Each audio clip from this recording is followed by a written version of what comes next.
Dodoma wakati wa mkutano mkuu wa mahakimu na majaji. Mnafahamu ni tukio kubwa katika nchi yetu, kwa sababu mnafahamu mahakama ni moja ya muhimili katika mihimili mitatu ya serikali yetu. Na kwanza pia niweze kumpongeza Mheshimiwa Rais Dr. Samia Suluhu Hassan kuwa au kuvunja rekodi.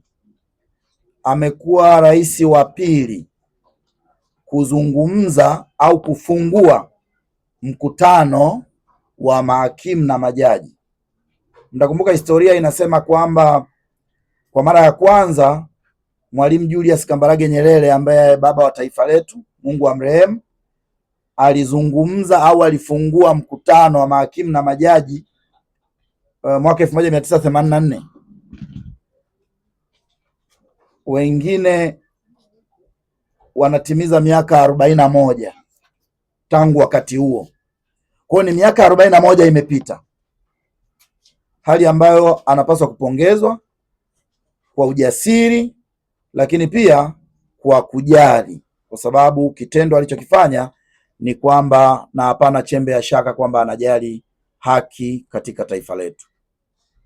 Lakini sasa baada ya ile hotuba ya Mheshimiwa Rais, tumeona kumekuwa kuna upotoshaji mkubwa wa baadhi ya watu wachache ambao mara nyingi na si mara zote wamekuwa wakifanya hivyo.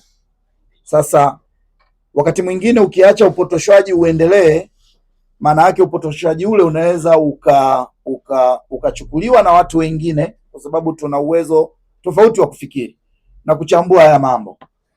Wengine wanaweza wakachukua kama ni kweli. Sasa tukasema hapana, lazima niongee na Watanzania wenzangu ili kuweza kuzungumza machache sana, wala haitokuwa ya muda mrefu, lakini naamini wote tutaelewa. Ndugu zangu, lazima tufahamu kwamba kauli alizozitoa jana Mheshimiwa Rais, ukiangalia kwa jicho pevu la kiuchambuzi na hasa ukiwa umezingatia misingi ya uzalendo, utagundua kabisa rais alikuwa amesimama kama mkuu wa nchi, kama ambavyo katiba inamtambua na sisi tunamtambua, kwamba anayo mamlaka ya kutoa maagizo kwa maslahi mapana ya taifa letu. Kwa hiyo Mheshimiwa Rais jana alikuwa anatoa maagizo kwa serikali iweze, kwa sababu yeye ni mkuu wa serikali, lakini alikuwa kwa sababu ana vyombo pia. Kwa alikuwa anatoa maagizo ambayo ukiangalia mengine ni wajibu wa serikali yenyewe, lakini mwingine unakuwa ni wajibu wa mahakama. Kwa watu wasipotoshe. Kwa mfano, rais anasema kwamba mahakama ziendelee kulinda uhuru. Sasa yale maagizo kwamba serikali itaendelea kuhakikisha kwamba mahakama zinalinda uhuru wake wa mahakama yenyewe, kwa sababu lazima mahakama ili iweze kutenda haki lazima iwe huru. Sasa uhuru, serikali italinda uhuru. Rais anasema serikali yake, serikali ya awamu ya 6 itaendelea kulinda uhuru wa mahakama. Sasa watu wanakuja wanapotosha, wanaongea vitu ambavyo mmeviona nyewe, waandishi mmeona, na siku hizi kumekuwa kama zoazoa huko, vinazolewa hata vitu ambavyo havijakaa vizuri, lakini watu wanapotosha. Baadhi ya watu, waandishi, mtakuwa mmeona huko, lakini serikali, rais anajicommit, anaweka commitment ya serikali yake kwamba itaendelea kulinda uhuru wa mahakama, lakini anawasihi katika maelekezo yake, anawasihi mahakama kwamba uhuru uendane sambamba na uwajibikaji. Ndugu zangu, hakuna namna ambayo tunaweza kukwepa uwajibikaji kama taifa. Kila jambo lazima uwajibike. Hata ninyi hapa mpo kwenye uwajibikaji. Ofisi zenu zitawatambua kuhakikisha zinasimamia haki zenu, kwa sababu mmewajibika ipasavyo. Kwa Mheshimiwa Rais anatoa maelekezo kwamba mahakama, ili serikali inavyoendelea kulinda uhuru wa mahakama, lakini uhuru huo mahakama lazima uendane sambamba na uwajibikaji. Kuwe na nidhamu, kuwe na utii wa sheria, lakini tukizingatia taifa letu lazima tuwe na uzalendo. Kwa ni moja ya mambo unaona kabisa kwamba haya kama mkuu wa nchi anapaswa kuyafikiri, lakini anapaswa kuyasimamia, na ndio maana ametoa maelekezo. Lakini anasema mahakama lazima, au anazielekeza mahakama kulinda imani ya wananchi walionayo juu ya mahakama. Sasa hili haliwezi kuwa nongwa. Rais ameona, na sisi ni mashahidi pia, kwamba wananchi tuna imani kubwa na mahakama zetu. Sasa kama tuna imani kubwa na mahakama zetu, rais anawaelekeza mahakama kwamba walinde imani hii, kwa sababu imani ambayo wananchi tumeweka, na tuna haki ya kuweka imani kwa mahakama, kwa sababu ndiye mtoaji wa haki katika taifa letu. Sasa watu wanakuja wanapotosha, wanaongea vitu ambavyo sitaki kuvirudia, wakati ni vitu ambavyo viko wazi na vinaeleweka. Lakini mahakama, pamoja na hii imani tulionayo, rais anaisisitiza mahakama kwamba wahakikishe wanalinda utu. Mmeona mara nyingi mahabusu wale watuhumiwa wanapokuwa kwenye mahakama zetu, huwa wanashtaki, wanaeleza, wanasemelea kwa mahakama baadhi ya madhila machache ambayo wanakutana nayo, na mahakama huwa ina intervene kwa sababu ina wajibu huo. Kwa tunarudi pale pale kwenye msingi wa uwajibikaji. Kwa watu wasipotoshe, na tusiwe taifa la kupotosha, tubaki kuwa taifa la kujadili masuala ambayo yana ni issues, sio tusikae kujadili tissues tu, hali ambayo inaweza ikaleta mkanganyiko. Tunaondoka kwenye masuala ya msingi. Lakini jambo la pili, kauli ya rais, pamoja na kwamba ni maagizo, kauli ya rais ni maelekezo. Kauli ya rais anapoitoa, maana yake vyombo vyetu vifanyie kazi. Na mkumbuke sisi mihimili yetu hii mitatu, kwa maana ya bunge, tuna mahakama, lakini tuna hii judicial, mtanisaidia Kiswahili chake, tuna hivi vyombo vinategemeana, ni pande mbili za shilingi ambazo huwezi kwa kuangua upande mmoja alafu upande mwingine ukaenda kutumika, na hii ni mifumo ambayo inategemea. Kwa hiyo rais anapozungumza ni kama bunge linapoiagiza serikali wakati fulani kwamba linaisimamia ifanye hivi na linaielekeza ifanye hivi, na mtaona hata waziri mkuu anaenda kuwajibika kujibu maswali bungeni kule. Kwa nini? Kwa sababu mihimili hii inategemeana. Rais anawasihi mahakama kwa maana ya majaji, mahakimu na majaji kutimiza wajibu kwa maana ya kuwajibika, ili kuondoa minong'ono ya choyo na upendeleo. Kwa nini tusijikite kwenye hilo? Mheshimiwa Rais ana vyombo vingi, yawezekana ameambiwa kwamba kuna choyo na upendeleo. Sasa lazima asemi tu kama mtu anayeota.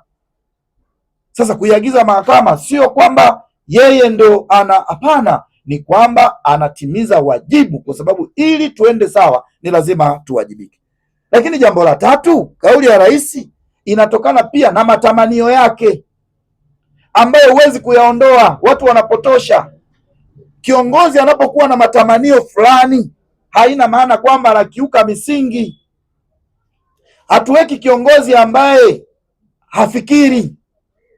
Kiongozi anao ubongo. Mnafahamu moja ya function ya brain ni pamoja na reasoning. Sasa anapofikiri kwamba natamani taifa liende huku, vyombo vyake ambavyo vinamshauri, baraza la mawaziri, wanakaa, anashirikisha bunge, mahakama. Ndio maana rais ana matamanio yake ya kimaendeleo katika nchi, na moja ya matamanio yake anaona kwamba yanaweza yakatekelezwa au yakatekelezeka pale ambapo mahakama itawajibika. Kwa mfano, anawasihi mahakimu na majaji, Mheshimiwa Rais anawasihi kwamba ili maendeleo yapatikane lazima kuwe kuna usimamizi mzuri wa haki, kwamba tunahitaji maendeleo. Watu wakiwa na haki, maendeleo yatapatikana. Rais amesema. Sasa watu wanapotosha, wanaleta vitu ambavyo wala hata havistahili kuzungumzwa, kwa sababu tunajua kwamba wao wanapenda hiyo, nafikiri kwa sababu ambazo wanazijua wenyewe. Lakini anasema bado anayo matamanio kwamba serikali yake anayoiongoza itaendelea kuwekeza kwenye mahakama kama ambavyo inafanya uwekezaji mahala kwingine. Mmeona kwamba mahakama zetu zimekuwa na vifaa bora ambavyo vinarahisisha, na rais amesema bado anaendelea kuwa na matamanio hayo. Maana yake nini? Maana yake kwamba unapoambiwa tuna vifaa ambavyo vinaweza vikarahisisha vya sayansi na teknolojia ili mahakama zetu zikaenda, tumepiga hatua. Leo hii kuna kesi zinaendelea ambazo zinakuwa za masafa marefu, wengine wako gerezani, wengine wako mahakamani umbali mrefu, na kesi zinaendelea. Lakini leo tumeambiwa, mnakumbuka jana tumeambiwa kupitia hotuba ya Mheshimiwa Rais kwamba kuna senta ambayo kesi zote nini kinaendelea kila sehemu zipo. Ndio matamanio yake. Sasa kuna nongwa gani hapo akisema kwamba matamanio yake ni kuona kwamba anaendelea kufanya uwekezaji katika sekta hiyo pia? Na mnafahamu kwamba imefika hatua sasa hata maisha ya baadhi ya wafanyakazi au maisha ya wafanyakazi wa mahakama, umeambiwa kuna watu sekta zingine, Mheshimiwa Rais anasema wanamwambia tunatamani tuwe kama wale. Kwa hiyo bado matamanio yake ni kuhakikisha mahakama zinakwenda ili kuendelea kutekeleza majukumu hayo, lakini matamanio yake zaidi anataka mahakama, na amesema kwa nini watu wanapotosha kwamba iendelee kuwa kivutio duniani, watu watoke wajifunze kwenye mahakama zetu. Sasa hili kosa liko wapi? Watu unakuta na wakati fulani tunashangaa, yaani kuna mambo unakuta watu wanayazungumza, tunataka hiki tunataka hiki, kiongozi akija na kuisema na yatekeleza haya na haya kwa sababu pia ni matamanio yake, lakini ni sera na anatekeleza ilani yake, watu wengine wanaanza tena kubadilika na kutaka turudi. Kwa hiyo naombeni waandishi wa habari mnisaidie kupaza hii sauti ifike mbali zaidi, kwamba tukite kwenye msingi wa hotuba ya Mheshimiwa Rais aliyoizungumza jana. Lakini jambo la mwisho la tatu katika matamanio ya rais, Mheshimiwa Rais anazungumzia maendeleo katika taifa letu la Jamhuri ya Muungano wa Tanzania, na amegusia dira ya maendeleo. Hii dira ambayo tumeiandaa ya miaka 50, 2025 50, miaka ijayo. Sasa hii dira ya maendeleo rais matamanio yake ni kwamba kuna mambo mengi ambayo yanafungamanishwa kwenye dira ya maendeleo, yakiwepo ya kisiasa, yakiwepo ya kiuchumi. Sasa katika haya mambo yanayofungamanishwa ni kwamba tutahitaji msingi wa sheria kuhakikisha kwamba tunanufaika na wananchi wote tunanufaika na haya. Kwa hiyo anawasihi na kuwaeleza mahakama kwamba matamanio yake ni kuona kwamba mahakama ni wakati wake sasa na vyombo vyake kuanza kudili pia na mchakato mzima wa utekelezaji wa dira, ili mahakama, kwa sababu inamiliki uwanja wa sheria huko, watatusaidia hata kutafsiri mikataba mbalimbali ambayo kama serikali itaingia, iwe ya ndani iwe ya nje, na kulinda maslahi ya wawekezaji, wawe wa ndani wawe wa nje. Kwa hiyo rais, mimi kama mchambuzi huru, nimeona kwamba alijikita kwenye maeneo hayo na si vinginevyo kama wanavyopotosha, kwa sababu tu watu wana uhuru, wanaweza wakazungumza chochote basi. Lakini ukweli unabaki hapo, ndugu waandishi, ni kwamba Mheshimiwa Rais alijikita katika kuzungumza, kwa muono wangu, kwamba anatoa maelekezo yenye matamanio yake juu ya maendeleo ya nchi hii kama rais wa Jamhuri ya Muungano wa Tanzania na raia namba 1 wa nchi hii. Nashukuru sana kwa kunisikiliza.